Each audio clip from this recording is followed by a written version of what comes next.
এখন অনেকেই দেখছি একজন ব্যক্তির ধরুন 3-4টে অ্যাকাউন্ট। আমার মনে হয় না যা দিনকাল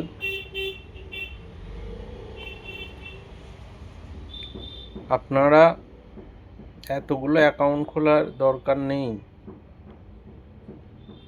যে কোনো 2টো অ্যাকাউন্ট রাখুন। একটা অ্যাকাউন্ট মেন অ্যাকাউন্ট রাখুন, আর একটা অ্যাকাউন্ট রাখুন যেটা খুচরো ট্রানজ্যাকশান করতে পারবেন। 10 টাকা, 20 টাকা, 30 টাকা, 50 টাকা এইগুলো ট্রানজ্যাকশান করতে পারবার জন্য আপনি একটা, এই ধরুন এয়ারটেল পেমেন্টস ব্যাঙ্ক বা এই ধরনের কোনো একটা অ্যাকাউন্ট রাখুন যেখানে আপনি খুচরো ট্রানজ্যাকশান করতে পারবেন। নাহলে এত সাইবার ক্রাইম মামলা হয়ে অনেক অ্যাকাউন্ট ফ্রিজ হয়ে যাচ্ছে। আমারই রিসেন্ট একটা হয়েছিল 945 টাকার জন্য আমার অ্যাকাউন্টটা ফ্রিজ হয়ে গেছিলো।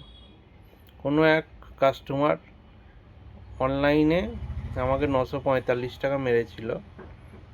তারপর থেকেই অ্যাকাউন্টটা ফ্রিজ হয়ে যায়।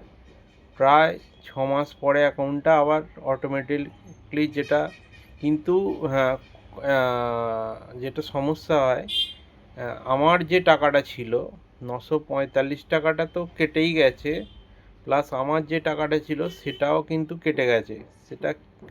সেই টাকাটা ব্যাংক নিল কি কে নিল সেটা আমি বুঝতে পারলাম না। কিন্তু 6 মাস পরে যখন আমি বেশি দৌড়াদৌড়ি করিনি, কোনো উকিল ধরিনি, যবে যা হবে হবে এই ওপর ফেলে রেখে দিয়েছিলাম।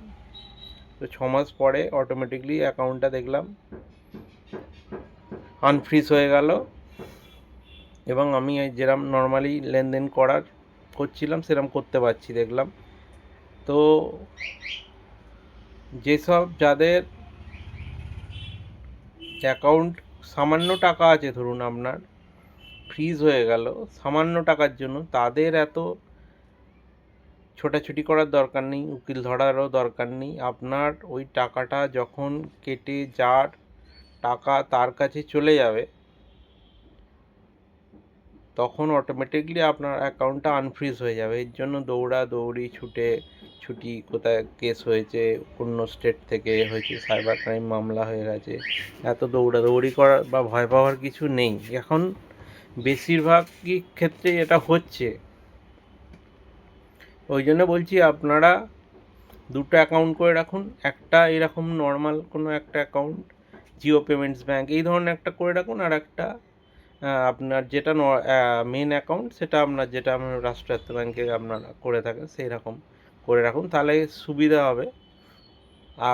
আর একটা ব্যাপার হচ্ছে, আপনারা অনেকে এখন ভাড়ায় দেখছি অ্যাকাউন্ট দিচ্ছে, মানে অ্যাকাউন্টে ইউজ হচ্ছে গেম খেলার জন্য। এই ধরনের ভুল করবেন না। এইগুলোর ক্ষেত্রে কিন্তু বড়সড় ঝামেলায় ফেঁসে যেতে পারেন আপনারা। তো অ্যাকাউন্ট কাউকে ভাড়া দেবেন না, আর অযথা অ্যাকাউন্ট একবারে খুলে রাখারও দরকার নেই।